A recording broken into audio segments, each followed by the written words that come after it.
നമസ്തേ. രത്നശാസ്ത്രയുടെ പുതിയൊരധ്യായത്തിലേക്ക് ഏവരെയും സ്വാഗതം ചെയ്യുന്നു. കൂടെയുള്ളത് ഉണ്ണികൃഷ്ണൻ ശിവാസ്. രത്നശാസ്ത്രയിലേക്ക് സ്വാഗതം സാർ. നമസ്കാരം. നമസ്തേ. നമ്മൾ വിവിധ വർണ്ണങ്ങളിലുള്ള രത്നങ്ങളെക്കുറിച്ച് നമ്മൾ ചർച്ച ചെയ്യാറുണ്ട്. രത്നങ്ങൾ തന്നെ നമുക്ക് പല കളറിലും ഒക്കെ നമുക്ക് ലഭ്യമാണ്. ഇതിൽ തന്നെ നമ്മളെ അത്ഭുതപ്പെടുത്തുന്ന ഈ കളറിൻ്റെ കാര്യത്തിൽ വളരെ വൈവിധ്യമുള്ള രത്നങ്ങളും നമുക്ക് ലഭ്യമാണ്. പ്ലേ ഓഫ് കളേഴ്സിൽ പെടുന്ന രത്നങ്ങൾ, ഒപ്പൽസ് പോലെ ഉള്ള രത്നങ്ങൾ, കാറ്റ്സൈ പോലെ. കാറ്റ്സൈക്കൊക്കെ പ്ലേ ഓഫ് കളർ എന്ന് മാത്രമേ പറയാൻ പറ്റൂ. പ്ലേ ഓഫ് അതിൻ്റെ ഒരു മൂവ്മെൻറ്റ്. അങ്ങനെ വിവിധ തരത്തിലുള്ള രത്നങ്ങൾ, അപൂർവമായിട്ടുള്ള ഒരുപാട് രത്നങ്ങളുണ്ട്. ഇപ്പം നമുക്ക് കളർ ചേഞ്ചസിൽ വരുന്ന രത്നങ്ങളിൽ ഏറ്റവും പ്രാധാന്യമുള്ളത് അലക്സാൻഡ്രൈറ്റ് എന്ന് പറയുന്ന രത്നമാണ്. നമ്മൾ 1-2 എപ്പിസോഡുകളിൽ ഇതിനെക്കുറിച്ചൊക്കെ ടച്ച് ചെയ്ത് പറഞ്ഞിട്ടുണ്ട്. എന്നാലും ആൾക്കാർക്ക് എപ്പോഴും എന്താണ് അതിൻ്റെ ഡീറ്റെയിൽസ് അലക്സാൻഡ്രൈറ്റ് സാറ് എനിക്ക് ധരിക്കാവോ, അലക്സാൻഡ്രൈറ്റ് കിട്ടാനുണ്ടോ? എനിക്കൊന്ന് ആ ഒരു രത്നം നമുക്കൊരു ഒറ്റ ഒരു കാഴ്ചയിൽ ഇത് പെട്ടെന്ന് ഇന്ന രത്നമാണെന്ന് പറയാനായിട്ട് ബുദ്ധിമുട്ടുള്ള ഒരു കാര്യമാണോ?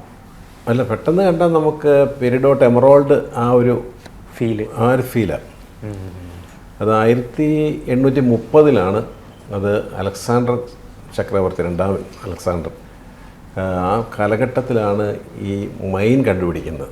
മൈൻ കണ്ടുപിടിക്കുക എന്ന് പറഞ്ഞാൽ മൈൻ ചെയ്ത് എമറോൾഡിൻ്റെ അതേ മിനറൽ കണ്ടൻസ് ഇതിനകത്തുള്ളത് ഈ ഒരു സ്റ്റോണിനും ഈ രത്നത്തിൽ. അപ്പോൾ ഇത് എമറോൾഡ് എന്നുള്ള രീതിയിൽ എമറോൾഡ് മൈൻ ചെയ്ത് ഖനനം ചെയ്ത് ഇതിന് ഒരുപാട് പ്രോസസ്സുണ്ടല്ലോ. ഇതിൽ ഇത് ഖനിയിലെ തൊഴിലാളികൾ ഇത് എടുത്ത് അത് ഇട്ടിരിക്കുകയാണ്, ഡിഗ് ചെയ്ത് ഇട്ടിരിക്കുന്നത്. അവർ നോട്ടീസ് ചെയ്യുകയാണ് ചെയ്യുന്നത്. അവർ നോക്കുമ്പോൾ ഇതിനകത്ത് നല്ല ജ്വലിക്കുന്ന അല്ലെങ്കിൽ നല്ല വെയിലിൽ ഇതിൻ്റെ കളർ വ്യത്യാസം വന്നു, റെഡ് കളർ വന്നു, ഇല്ലെങ്കിൽ പച്ച പോലിരുന്നു. ഇത് നോട്ടീസ് ചെയ്തപ്പോഴാണ് പിന്നീട് ഇതിനെക്കുറിച്ചുള്ള സ്റ്റഡീസ് നടന്നതും. അപ്പോൾ ആ ഒരു കാലഘട്ടത്തിൽ ഇതിന് പേരൊന്നും ഇട്ടിട്ടില്ല. പിന്നീട് വിവിധ പ്രോസസ്സിന് വിധേയമായിട്ടാണ് ഒരു രത്നത്തിന് എപ്പോഴും ഒരു നാമകരണം ചെയ്യപ്പെടുന്നത്.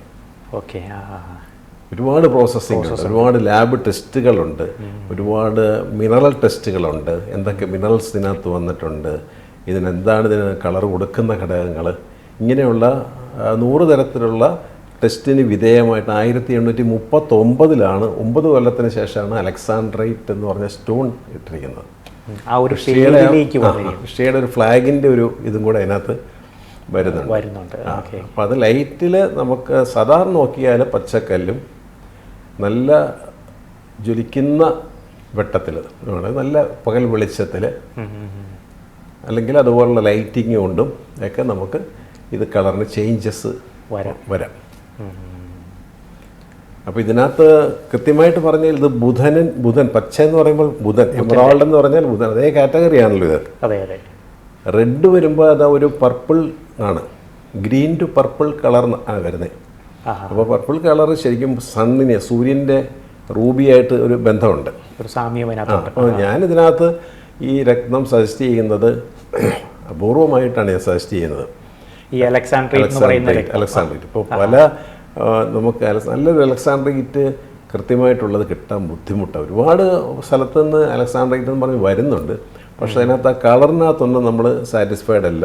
പിന്നെ ഇതിന് വളരെ ഡീറ്റെയിൽ ആയിട്ടുള്ള ടെസ്റ്റിങ്, ഇപ്പോൾ IGIയുടെയോ GIയുടെയൊക്കെ വളരെ ബ്രീഫായിട്ടുള്ള നമുക്ക് ഡീറ്റെയിൽഡ് ആയിട്ടുള്ള ഒരു ടെസ്റ്റ് റിപ്പോർട്ട് നമുക്ക് വേണം. അതിനകത്ത് അവർ കളറിൻ്റെ ചേഞ്ചസിൻ്റെ പെർസെൻറ്റേജ് അവർ മെൻഷൻ ചെയ്യും. അപ്പോൾ അത് വളരെ ഡീറ്റെയിൽ ആയിട്ടുള്ളൊരു പരിശോധന ഉണ്ടെങ്കിൽ അത് നമുക്കത് മനസ്സിലാക്കാനായിട്ട് പറ്റുള്ളൂ. പിന്നെ അതിനകത്ത് കൺട്രി ഓഫ് ഒറിജിൻ വരും അതിനകത്ത്. ആ ലാബ് റിപ്പോർട്ടർ തന്നെ 15,000-20,000 റുപ്പീസൊക്കെ കൊടുക്കേണ്ടി വരും. അപ്പം നമുക്ക് അങ്ങനെയുള്ള കിട്ടാൻ, കാരണം ഇതിപ്പോൾ ഈ രത്നത്തിനുള്ള ഇതിന് റെയർ ആണല്ലോ റെയർ രത്നം എല്ലായിടത്തും ഇല്ല. അനുകൂലമായ പല സാഹചര്യങ്ങൾ ഈ ഭൂമിക്കടിയിൽ ഉണ്ടായെങ്കിൽ മാത്രമേ ഈ രത്നം വിളഞ്ഞുണ്ടാവുള്ളൂ. ചിലപ്പം മരതകത്തിൻ്റെ ഒരു ഏരിയയിൽ കിടക്കുക. അപ്പോൾ അതിനകത്ത് ആ ക്രോമിയം കണ്ടൻ്റൊക്കെ ആണിത് ഇനി കളർ ചേഞ്ചസ് കൊണ്ടുവരുന്നത്. കാരണം ഇതിനകത്ത് നല്ലോണം ലൈറ്റിങ് വരുമ്പോൾ അത് പ്രകാശകിരണങ്ങൾ ഏതാണ്ട് 450 നാനോമീറ്ററിലോ മറ്റും അങ്ങനെ ഒരു കണക്കതിന് അതിലടിക്കുമ്പോൾ ഇതിനെ ശരിക്കും അത് അബ്സോർവ് ചെയ്യാൻ ആഗിരണം ചെയ്യാനുള്ള കഴിവുണ്ട് ഈ ലൈറ്റിന്. അപ്പോൾ ഈ ലൈറ്റിനകത്ത് ആഗിരണം ചെയ്യും. ക്രോമിയത്തിൻ്റെ ഇമ്പ്യൂരിറ്റീസ് ഇതിനകത്തുണ്ട്, ക്രോമിയം ഉണ്ട്. ആ ക്രോമിയാണ് ഈ കളറ് കൊടുക്കുന്നത്, ചേഞ്ചസ് ഉണ്ടാക്കുന്നത്. അത്ഭുതകരമായിട്ടുള്ള ഒരു സംഭവമാണ്. നാച്ചുറൽ ഒരു രത്നം തന്നെ നമുക്ക് 2 കളറിൽ നമുക്ക് കളർ കിട്ടുമോ? അതായത് ഒരു പ്രകാശം അതിലേക്ക്, സൂര്യപ്രകാശം അല്ലെങ്കിൽ അങ്ങനെയുള്ളൊരു ഇത് ലൈറ്റ് ഇതിലേക്ക് അടിച്ചു കഴിഞ്ഞാൽ അതിൻ്റെ കളറ് വേറെ ഒന്നായി. ഇപ്പോൾ നോക്കിക്കണം, പ്രകൃതിയുടെ ഒരു അത്ഭുതകരമായ ഒരു പ്രതിഭാസം ഇത് റെയർ സ്റ്റോൺ കാറ്റഗറിയിലാണ്. ഇത് വിലയുണ്ട്, വില നമുക്ക് അങ്ങനെ ഒരു വില അലക്സാണ്ട്രൈറ്റ് സ്റ്റോണ് ഇവിടെ ഈ കടയിൽ ഇന്ന വില, മറ്റേ കടയിൽ ഇങ്ങനെ വിലയാണെന്ന് ആർക്കും പറയാൻ പറ്റില്ല. കാരണം വെച്ചാൽ അലക്സാണ്ട്രൈറ്റ് എല്ലാ കടകളിലും ഇല്ല. ഒന്നാമത് എല്ലാവരും മേടിച്ച് വെക്കാറില്ല, എക്സ്പെൻസീവ് ആയതുകൊണ്ട്. പിന്നെ നമുക്ക് ഇത് റെയർ സ്റ്റോൺ ആണല്ലോ, അത് എല്ലായിടത്തും ഇത് ഉണ്ടാകുന്നില്ല. ഞാൻ പറഞ്ഞതുപോലെ വളരെ കൃത്യമായ സാഹചര്യങ്ങൾ ഭൂമിയുടെ ആ ഒരു മണ്ണ് അല്ലെങ്കിൽ അതിനകത്തെ കണ്ടൻസ് മിനറൽസ് അടങ്ങിയിരിക്കുന്നതിനകത്ത് വളരെ റെയറായിട്ടുണ്ടാകുന്ന സ്റ്റോണായതാണ്. അതുകൊണ്ടാണ് ഇതിന് ഡിമാൻഡ് വരുന്നത്. ഒരുപാട് അതിൻ്റെ ഡ്യൂപ്ലിക്കേറ്റ്സ് ഒക്കെ ഇപ്പം വരുന്നുണ്ട്. പക്ഷെ നമുക്ക് കളർ ചേഞ്ചിൽ കൂടെ സർട്ടിഫിക്കേഷനിൽ കൂടെ നമുക്ക് കണ്ടുപിടിക്കാനായിട്ട് പറ്റും. ഇത് ഇപ്പം നമുക്ക് കൂടുതലും എവിടെ നിന്നായിരിക്കും കിട്ടുക? ഏത് ഇപ്പം എന്ന് പറഞ്ഞാൽ ഇപ്പം ഈ റഷ്യൻ ഏരിയയിലുണ്ട്, പിന്നെ മെഡഗാസ്കറിലുണ്ട്, വരുന്നുണ്ട്. ശ്രീലങ്കയിൽ ഇതിൻ്റെ മെയിനുണ്ടെന്ന് പറയുന്നുണ്ട്. ഇൻഫാക്റ്റ് ശരിക്കും പറഞ്ഞാൽ നമ്മുടെ ട്രിവാൻഡ്രത്തും ഒക്കെ കാണുന്നു. കാരണം ക്രിസോബറൽ മിനറലും ഇതിനകത്ത് കണ്ടൻ്റായിട്ട് വരുന്നുണ്ട്. അപ്പോൾ ആ ഒരു ട്രിവാൻഡ്രം ഏരിയയിൽ ഒക്കെ എനിക്ക് തോന്നുന്നു പണ്ട് കാറ്റ്സൈ അവൈലബിൾ ആയിരുന്നു. അതൊക്കെ ഇപ്പോൾ അതെല്ലാം ഗവൺമെൻറ് എല്ലാം റെസ്ട്രിക്ഷൻ നടത്തിയിരിക്കുക നല്ലതാണ്. കാരണം ഇതിനകത്ത് ഇതെല്ലാം വെട്ടിക്കുഴിച്ച് കൊണ്ടുപോകുമല്ലോ. അപ്പം ആ ഏരിയയിലൊക്കെ ഉണ്ട്, ദളങ്ങളുണ്ടെന്ന് എനിക്ക് ഞാൻ കേട്ടിട്ടുണ്ട്, ഇൻഫർമേഷൻ കിട്ടിയിട്ടുണ്ട്. അപ്പോൾ ഇതാണ് അതിൻ്റെ ഈ റെയർ സ്റ്റോണ്.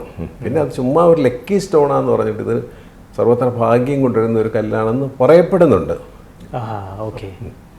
അതാണ് ഇതിനകത്തുള്ള അട്രാക്ഷൻ. ആൾക്കാർ പോയി എന്ത് വില കൊടുത്തും കയറി മേടിച്ച് വാങ്ങും. പിന്നെ ഇത് കിട്ടാനായിട്ട് ബുദ്ധിമുട്ടുണ്ട്. പിന്നെ ഈ ഒരു കളർ ചേഞ്ച് തന്നെ അതിൻ്റെ ഒരു വലിയ പ്രത്യേകത. നല്ലൊരു കല്ല് കിട്ടിയാൽ നമ്മൾ വാങ്ങാൻ തയ്യാറായിട്ടിരിക്കുന്നത്. പക്ഷെ നല്ലൊരു കല്ല് കിട്ടുന്നില്ല. ഒരു 3 to 5 ക്യാരറ്റ്സിൻ്റെ ഒരു എൻക്വയറി എനിക്ക് വന്നിട്ട് 1 വർഷത്തിന് മേളിലായി. എനിക്കത് കൊടുക്കാൻ സാധിച്ചിട്ടില്ല. അത് നമുക്ക് ഞാൻ കൺവിൻസിങ് ആകുന്നില്ല. പറഞ്ഞാൽ പല കല്ലുകൾ വരും, പക്ഷേ ഇതിനകത്ത് കൃത്യമായ സർട്ടിഫിക്കേഷനും നമുക്ക് ഒരു സാറ്റിസ്ഫാക്ഷനും വരണമല്ലോ. ഇത് നമ്മൾ ആ ഒരു റെയർ ആയിട്ടുള്ള ഒരു രത്നത്തെക്കുറിച്ചാണ് പറഞ്ഞത്. എനിക്ക് തോന്നുന്നു അത് പക്ഷെ ഒരു വ്യക്തിക്ക് എങ്ങനെ അത് അനുയോജ്യമാകുന്നുള്ളതാണ് നമ്മൾ ഒന്ന് നോക്കേണ്ടത്. ഇപ്പം ആർക്കൊക്കെ അത് ഉപയോഗിക്കാം എന്നുള്ള ഒരു കാര്യം. എനിക്ക് തോന്നുന്നു ആ ഒരു വിവരത്തേക്ക് നമുക്കൊരു ബ്രേക്കിന് ശേഷം തിരികെ വരാം.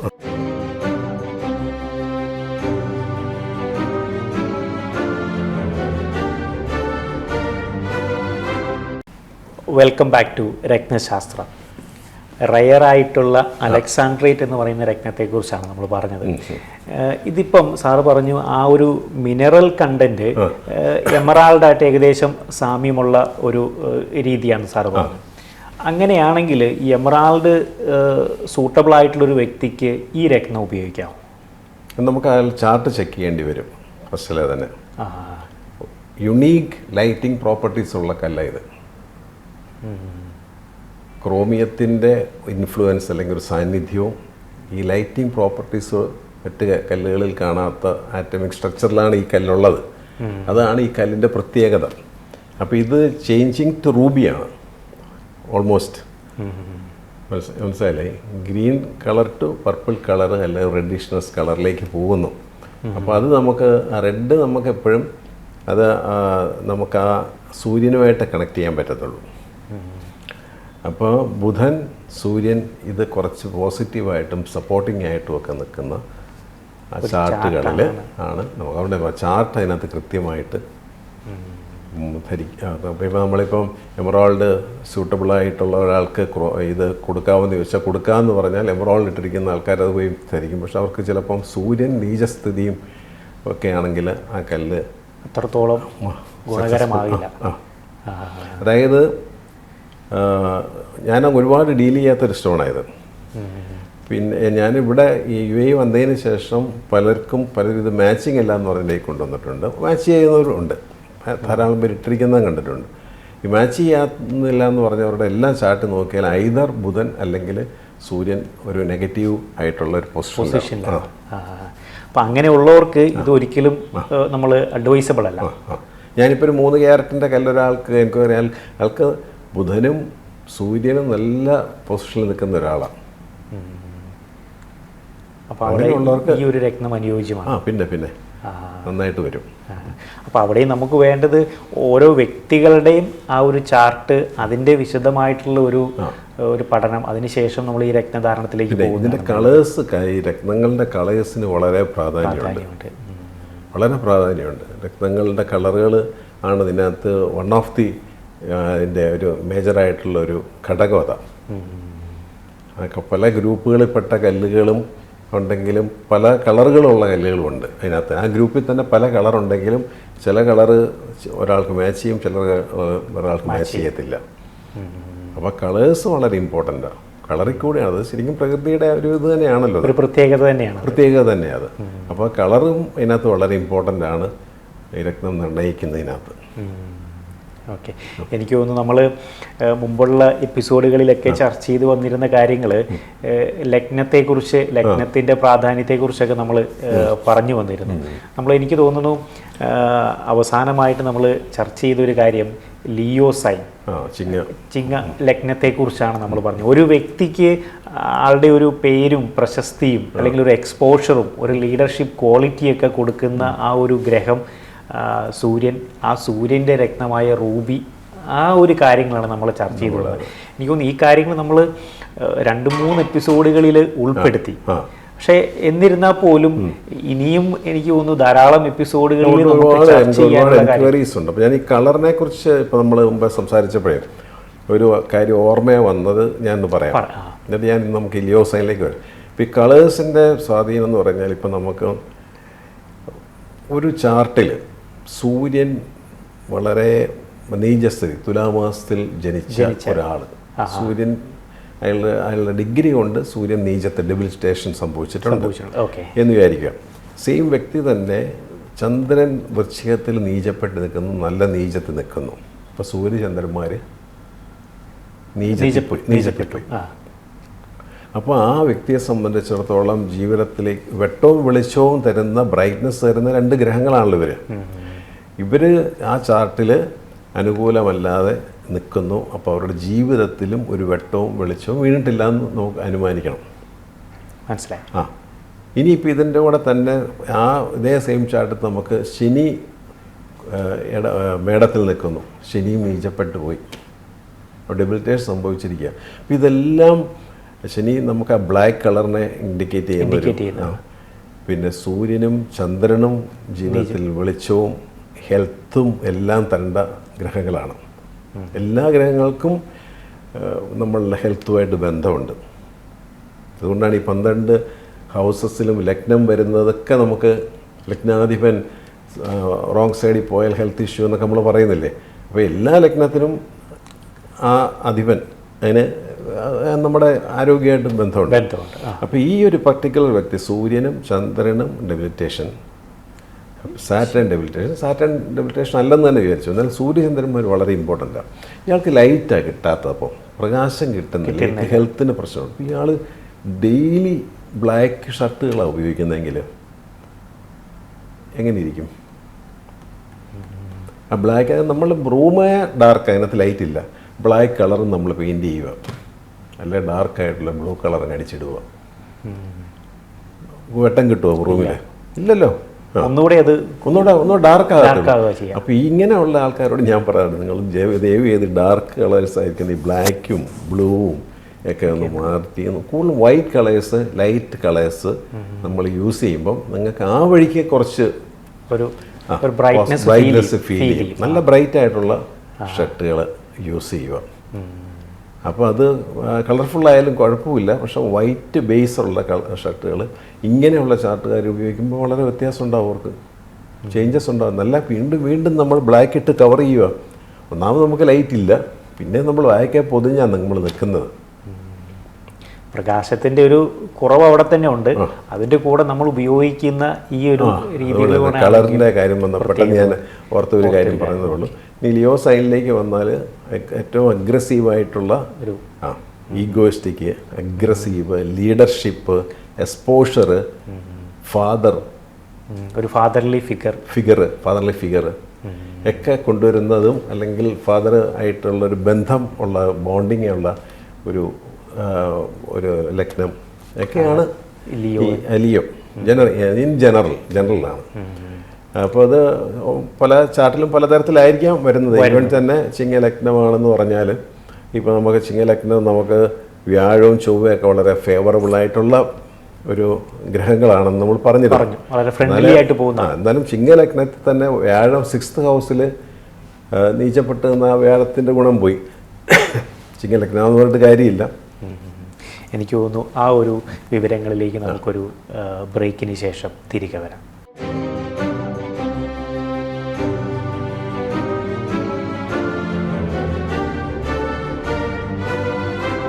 Welcome back to രത്നശാസ്ത്രം.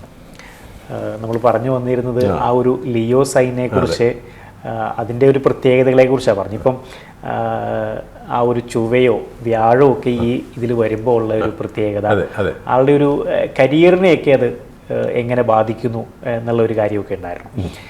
എനിക്ക് തോന്നുന്നു ഈ ലിയോ സൈൻ എന്ന് പറയുന്നത് തന്നെ ഒരു പവർഫുൾ ആയിട്ടുള്ള ഒരു സൈനാണ്.